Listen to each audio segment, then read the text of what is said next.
Salam berjumpa kembali Bapak Ibu, Saudara-saudari, teman-teman sekalian, sahabat-sahabat yang terkasih.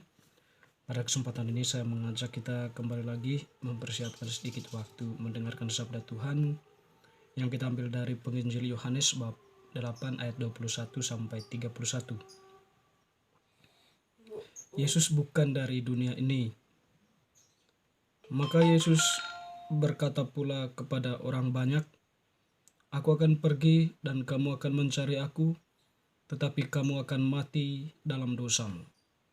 Ke tempat aku pergi, tidak mungkin kamu datang." Maka kata orang-orang Yahudi itu, "Apakah ia mau bunuh diri? Dan karena itu dikatakannya, ke tempat aku pergi, tidak mungkin kamu datang." Lalu ia berkata kepada mereka, "Kamu berasal dari bawah, aku dari atas. Kamu dari dunia ini, aku bukan dari dunia ini.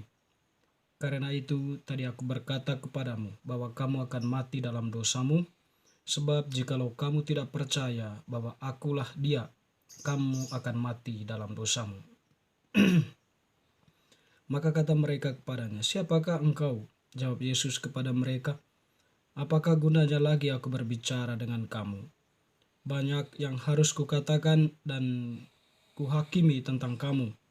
Akan tetapi dia yang mengutus aku adalah benar, dan apa yang kudengar daripadanya itu yang kukatakan kepada dunia."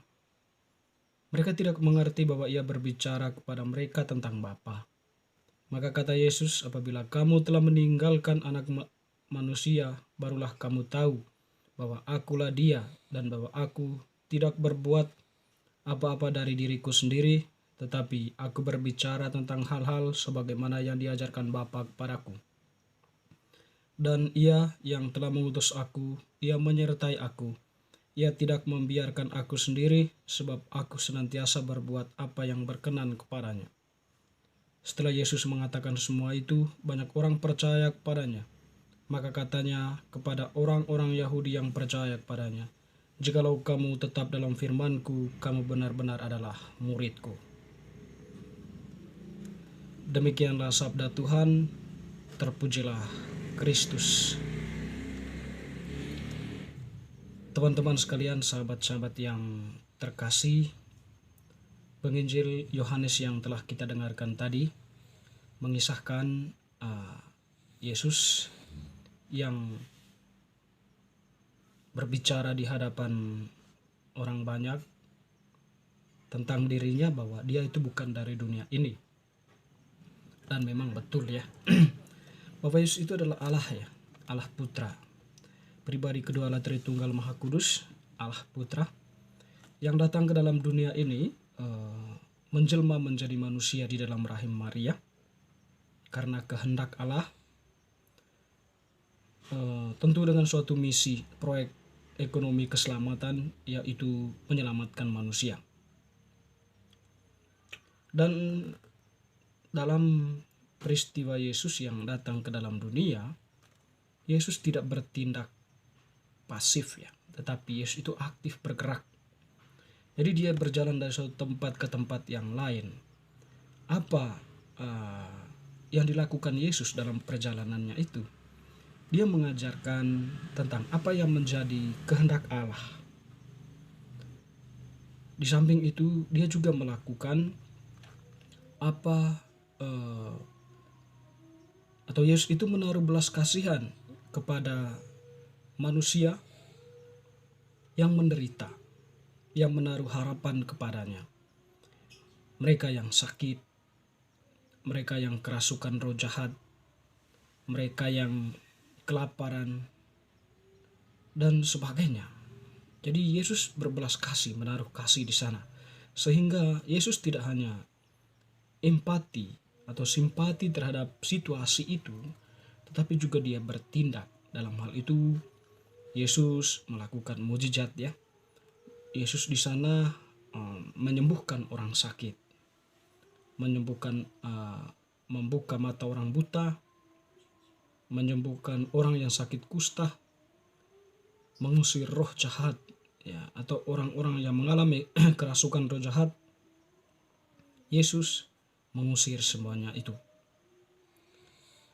Dan juga tentu apa yang dilakukan Yesus itu membawa kabar sukacita bagi mereka yang mengalaminya dan bagi banyak orang yang percaya kepadanya. Teman-teman, saudara-saudari, puncak yang paling sempurna dari karya keselamatan Yesus itu, titik puncak dari perjalanan Yesus itu adalah Yesus mengorbankan dirinya di salib.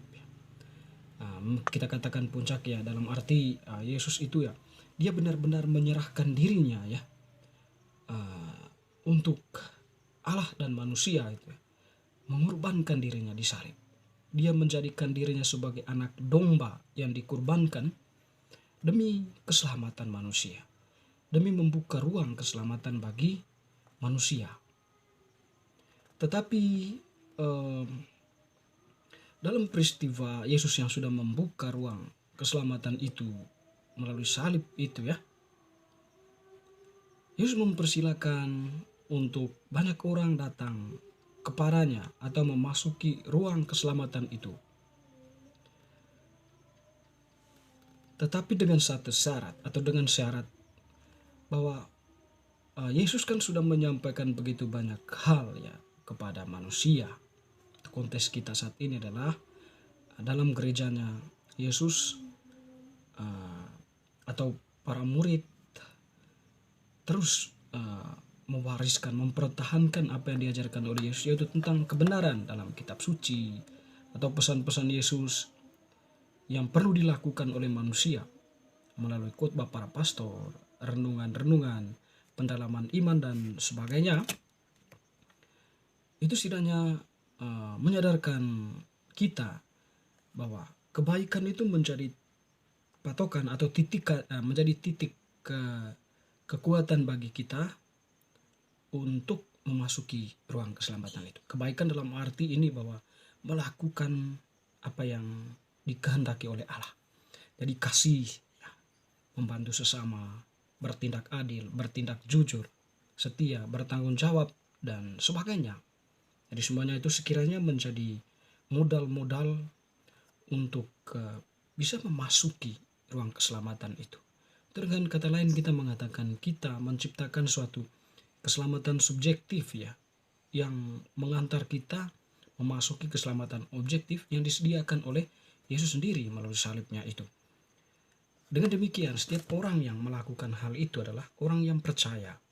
Dan orang yang percaya itu tadi dikatakan oleh Yesus bahwa jikalau kamu tetap dalam firman-Ku, kamu benar-benar adalah murid-Ku. Artinya bahwa orang yang percaya sungguh-sungguh pada Yesus tadi ya, melakukan apa yang menjadi kehendaknya, itu adalah benar-benar muridnya. Jadi kalau kita sudah menjadi benar-benar murid Yesus, kita kemungkinan besar memasuki ruang keselamatan yang disediakan oleh Yesus. Itu keselamatan yang disediakan oleh Yesus sendiri untuk manusia.